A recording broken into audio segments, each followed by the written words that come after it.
ففروا إلى الله إني لكم منه نذير مبين. Kemudian setelah itu penulis rahimahullahu ta'ala berpindah menjelaskan masalah khiyar.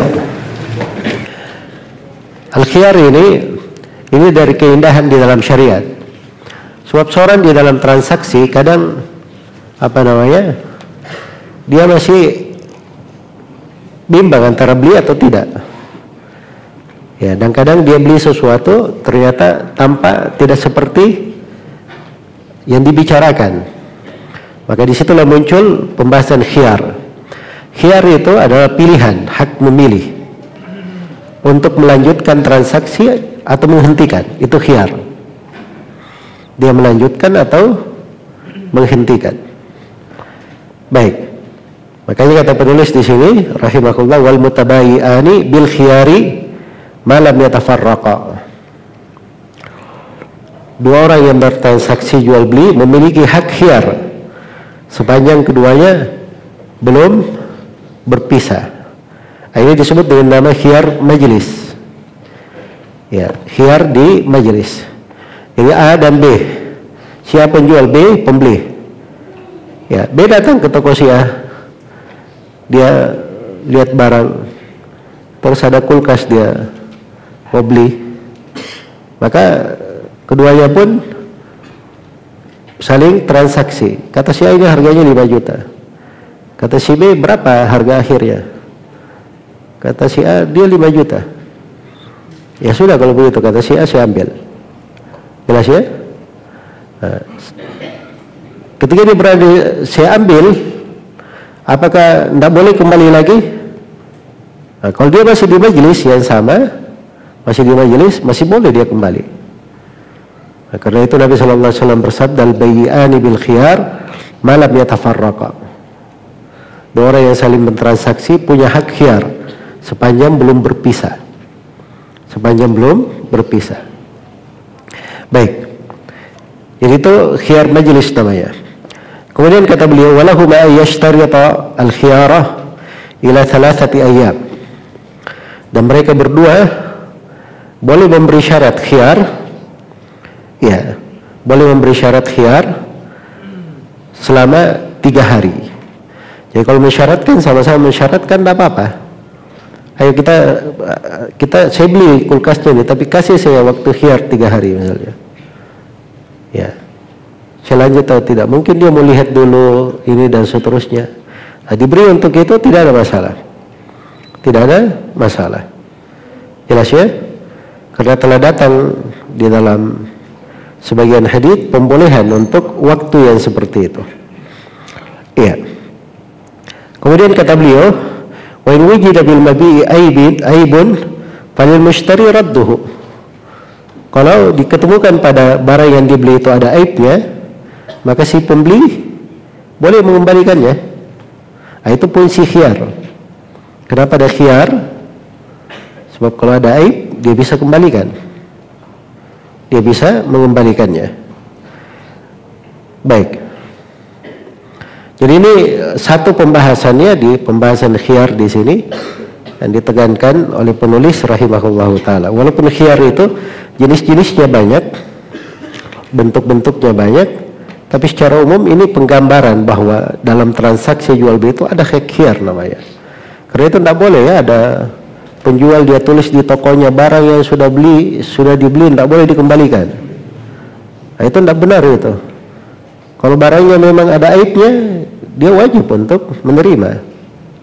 Jelas ya? Wajib untuk menerima. Itu hak khiyar. Kalau ada pengadilan, dia di negeri Islam, di pengadilan ada, maka itu bisa dibawa di pengadilan itu kalau dia nulis seperti itu. Jelas ya? Tapi ini masalahnya kita kan tidak ada aturan di situ. Iya. Tapi kalau misalnya saya beli barang, ada aibnya, terus dia tidak terima, saya bisa laporkan ke pengadilan. Nanti akan dipanggil, kemudian dilakukan proses untuk hal tersebut. Bisa dikembalikan. Bisa dikembalikan. Itu hak khiyar. Sama kalau misalnya saya beli barang di satu toko, harganya 500.000. Saya sudah beli. Terus saya pindah ke toko sebelahnya. Saya lihat barang itu, tanya berapa harganya Pak? 100.000. Ya, Masya Allah, saya sudah beli berapa? 500.000, ini cuma jual 100.000. Kalau dia cuma, misalnya toko sebelah jualnya 490.000, itu masih wajar ya. Atau dia jual 450, ya masih inilah, masih masuk akal lah. Ini 100.000. Ini pemilik tokonya masih tidur apa enggak ya?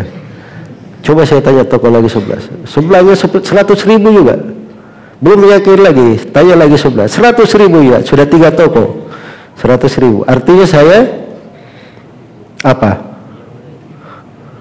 Itu al-ghaban namanya. Ya, terugikan. Kalau antum bahasakan tertipu silahkan ya. Itu urusan antum.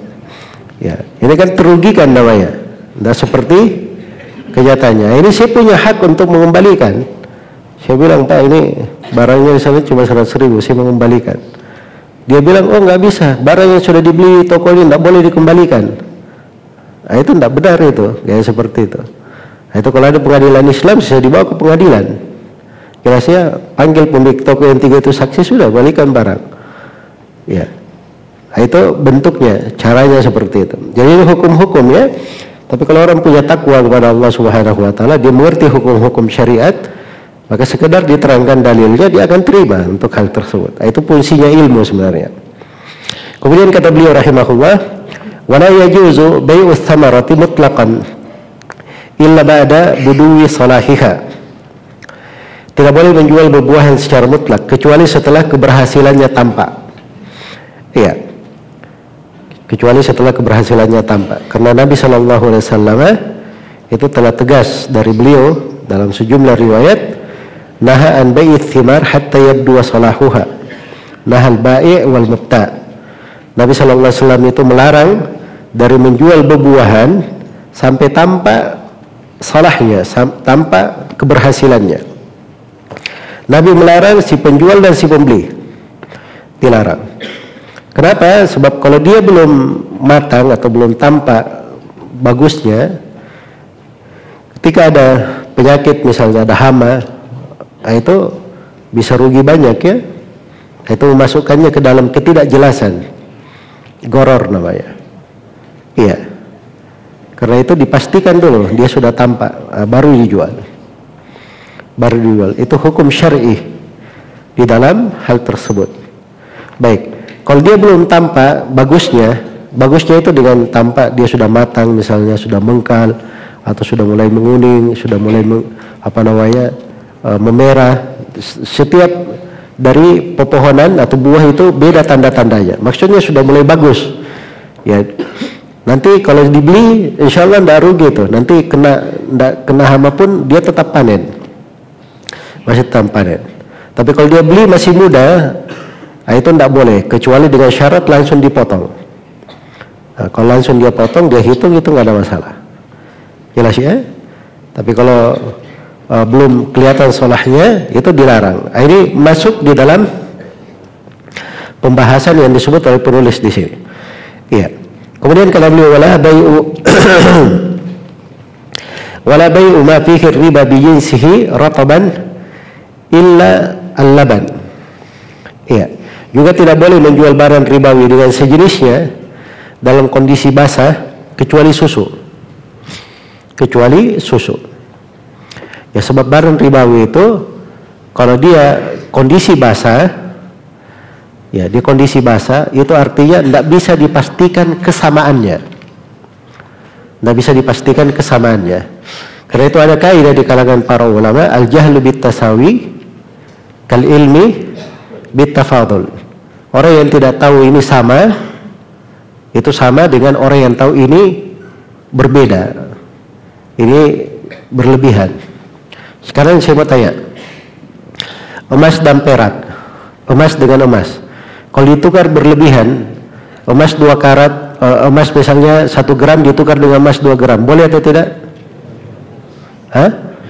Tidak boleh, ya kan? Ini kita tahu saling berlebihan, haram untuk ditukar. Sama kalau misalnya ini ada 2 kantong, pasir-pasir berisi emas. Kita belum tahu emasnya ini berapa. Kita lakukan penukaran, boleh atau tidak? Ini juga tidak boleh, karena kita tidak tahu, tidak memastikan dia sama.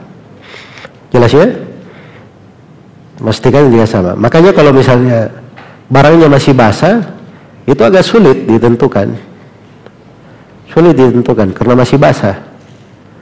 Ya, maka al-jahlu bit-tasawi kal ilmi bit-tafadul. Tidak mengetahui kesamaan itu sama dengan mengetahui saling dilebihkan. Itu di bab riba. Hukumnya sama, dua-duanya tidak diperbolehkan. Baik. Tapi ini kaidah di sini. Ini ada perkecualiannya ya. Disebut dengan nama al-araya. Ya, dan itu ada pembahasan tersendiri. Tidak disebutkan oleh penulis rahimahullahu taala di ringkasan ini. Iya. Baik.